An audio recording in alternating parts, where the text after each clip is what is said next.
ପରବର୍ତ୍ତୀ ପ୍ରତିଯୋଗୀ ଅଛନ୍ତି, ଆସନ୍ତୁ। नमस्कार सर, नमस्कार सर, नमस्कार सर। ना कौन मामा? गायत्री साहू, कौट आसछ? जाजपुर। आज कौन शुणेबा चाहिए? अष्टादश श्लोकी गीता। एथिरे तुमको किए से ये मार्ग को नेले ना? गीता पढ़, वेद पढ़, तुम मन को पढ़िल ना एमती आमर वेदाचार्य माने प्रतियोगी हम शुणी की गीता पढ़ा आरंभ कल? सर मो बाबा मते। बाबा पढ़ती? आज्ञा। बाबा कौन करती?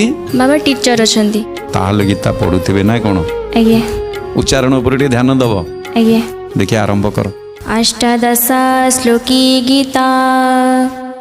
वासुदेवासुतं देवं कंसचाणूरमर्दनं देवकी परमानन्दं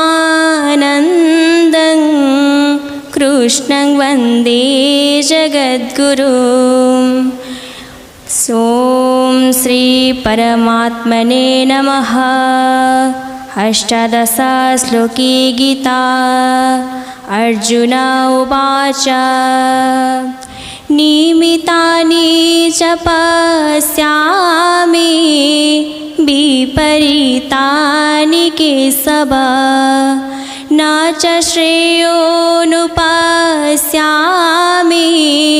हत्वा स्वजनमाहवे। श्रीभगवानुवाच योगस्था कुरुकर्माणि संगतक्त्वा धनञ्जय सिद्धसिद्धो समो भूत्वा समतं योग उच्यते। कर्मेन्द्रियाणि संयम्य जास्ते मानसा स्मरन् इन्द्रियार्थान् विमूढात्मा मिथ्याचारः उच्यते। श्रद्धावान् लभते ज्ञानं तत्परः संयतेन्द्रियः ज्ञानं लब्ध्वा परं शान्ति। गोटे मिनट। श्रद्धावान लभते ज्ञान गोटे शब्द उच्चारण कला किंतु सेटा को उच्चारण कला बेले कर दौच ज्ञान। ज्ञ शब्दटा कौ कौ वर्णमाला मिसिक किसी कहीपर धारणा किसी अच्छी उच्चारण करुच ग रे जिय फला देकरी किंतु सेठी वर्णमाला तार स्वतंत्र वर्ण सेठी लिखाई ज्ञान नुह सेटा ज्ञान। ज्ञान ज्ञ शब्दटा हलंत निय आउ य ए दुटा मिसिक श्रद्धावान लभते ज्ञान। आउ थे बोलो। श्रद्धावान् लभते ज्ञान तत्परः संयतेन्द्रियः ज्ञानं लब्ध्वा परं शान्ति मचिरेणाधिगच्छति। यतीन्द्रियमनोर्बुद्धि मोनिमोक्षपरायणं तत्र प्रयाता गच्छन्ति ब्रह्म ब्रह्मविदो जना। अपि चेत् सुदुराचारो भजते मामनन्यभाक् साधुरेव समन्ताभ्य सम्यग् व्यवसितो हि सा। जो मामजमनादिं च वेत्ति लोकमहेश्वरम्। हरि ओम। अच्छा माँ ये गीता पढ़ा तो पढ़ुच तुम्हें? आज्ञा। दिन को केते अध्याय पढ़? सर मु सबुदिन पढ़े विभिन्न प्रकार गीता अच्छी सबुदिन मु संध्या बेले प्रार्थना कला बेले पढ़े। गीता आरंभ करलनी को दिन पढ़ा? सर मु 6 मास हेलानी। आरंभ तुम पढ़िल को पर्यंत पूरा बही सारी सारे पढ़ी कि पुणी आउ थे आरंभ कर अधा है?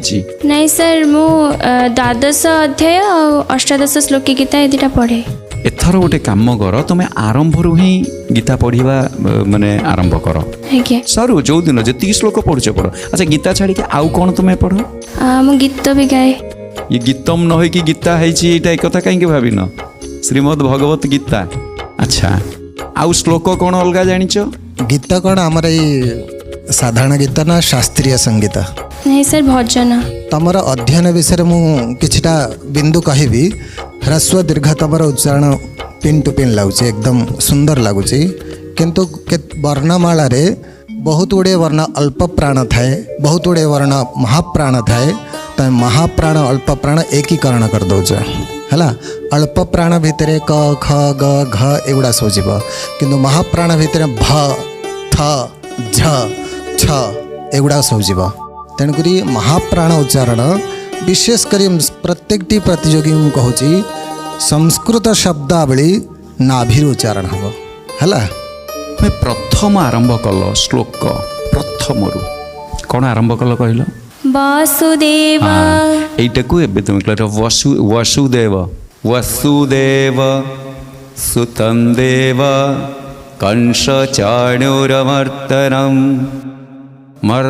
মর্দনম উচ্চারণর শুদ্ধতা বসুদেব সুতং দেব কংস চাণুরমর্দনম দেবকী পরমানন্দম কৃষ্ণ বন্দে জগদ্গুরুম কৃষ্ণ বন্দে वंदे जोड़ा कहले आसब कौटू ना बिडू तेरे जा हूँ आम कौन या तुमको आउ टे प्रस्तुत हवा पड़ो निश्चित भाव ଆଜ୍ଞା ସାର୍। तुमे तुम चेष्टा जारी रख तुमे जेमिति गीता अभ्यास करुच गीता अभ्यास कर आम एक तुमको यही कहलु धरिनियो तुम्हें को किए डाकिले ताने तुम्हें कौटे हारीगल एक भावनी कहीं ना तुम बयस को नहीं तुम्हें 10वीं श्रेणी पढ़ुच तमें ऑप्शनल कौन रखिच डॉक्टर। अच्छा हो तेणु तुम चेष्टा करने को पड़ो जोटा पढ़ुच शुद्ध पढ़ापी आम तुमको कौन करवा स्टैंड बाय क्रम अनुसार है धन्यवाद सर।